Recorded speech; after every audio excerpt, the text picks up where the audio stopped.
Okay, so hello everyone. These are my Minolta cameras. This is what I'm upgrading from. This is an SRT 101. It is one of, if not my favorite camera I have ever used, because it's essentially the only camera I've ever used. It's so incredibly basic and it just does its job. It's incredibly satisfying to use because it's so simple. It's very intuitive, blah, blah, blah. But the light meter is not great. It's essentially a horizontal line at the bottom third of the viewfinder. It's supposed to be double center weighted. It's an odd system.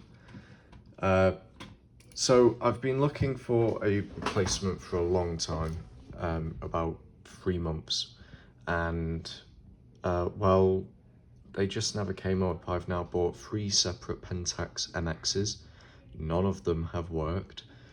I've tried looking for a Pentax LX because that's just a beautiful camera. I've looked for a Canon AE1. AE1s are super inflated on price and I'm not much a fan of them.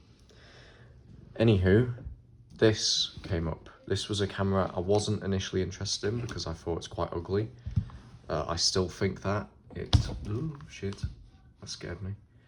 Okay, let's lay it down. Yeah, I'm not a fan of the styling of the X-700. It's an odd looking camera, but this came up on eBay for $38. It looked absolutely pristine. Like, if we just, it looks brand new, straight up. And you know what, even as ugly as it looks, it has every single feature I could ever need. It even came with an auto winder. I'll tell you about that in a minute. So in terms of features, it's very nice, but it's missing a vital feature for me. And I'm not kidding, it is vital. On this camera, you can view the shutter speed through the viewfinder. Yeah, that's it. That's all it does. That's the only feature I needed. This doesn't do it. It doesn't show you the speed you've selected. Which is fine, but that essentially means that you've got to keep a mental note of where 60 is, so that when you're shooting handheld, you don't go over. But also, it's got a lock here, but it doesn't stop you from going in. So I now can't go back into manual mode without doing this move. So I've got a range of, what, 1, 2, 3, 4, 5 speeds, essentially. Which isn't ideal. That's fine. It's the same range as this, 5 speeds.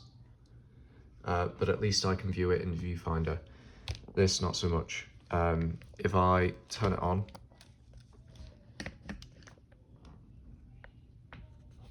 can we see that? Oh, come on. Oh, we're off. Oh, and I've changed the speed by accident. So can you see the aperture down there? 1.7, that's a nice feature. We're in manual mode.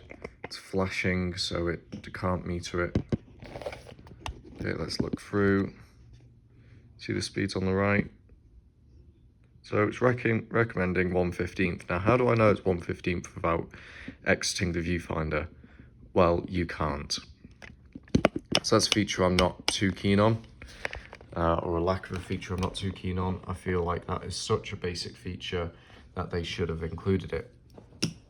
But it's okay. The strap, by the way, absolutely magnificent. This is like some suede-like material, and it's got this rubber patch for the back of your neck or maybe your shirt. It's got a memo holder.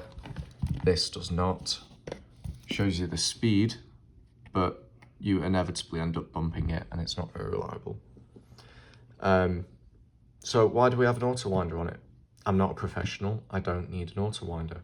Well, this has an electromagnetic mirror. Hello.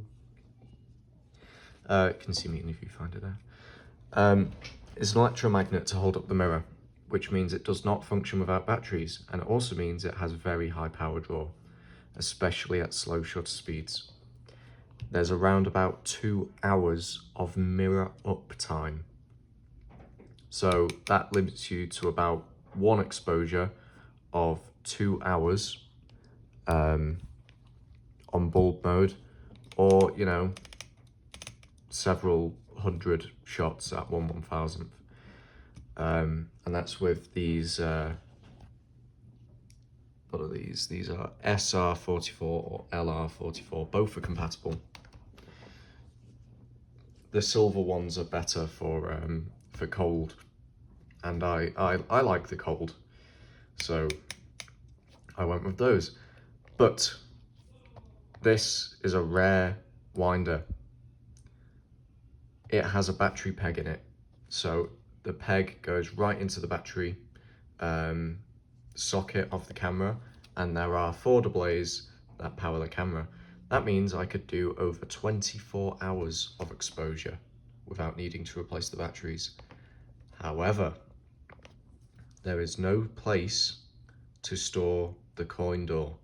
That's a standard feature on any decent auto winder, but because this is a modified, basically G auto winder from Minolta, it doesn't have it, because the G auto winder was never supposed to have the battery peg, which it's awkward. So no battery door, it's missing. In terms of sound, now that we've got an auto winder, listen to this. Whoa, doesn't that sound magnificent? It sounds like Girls on Film from Duran Duran, and it's 2 FPS. Isn't that nice? It's a good sound.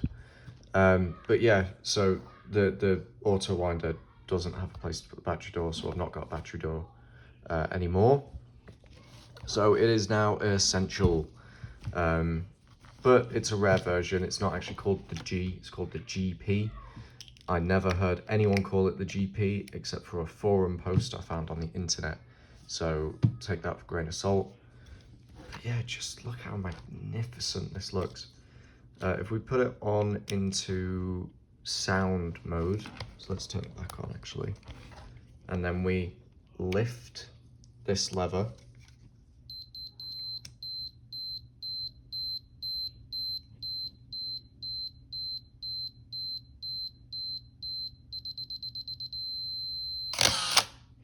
isn't that brilliant?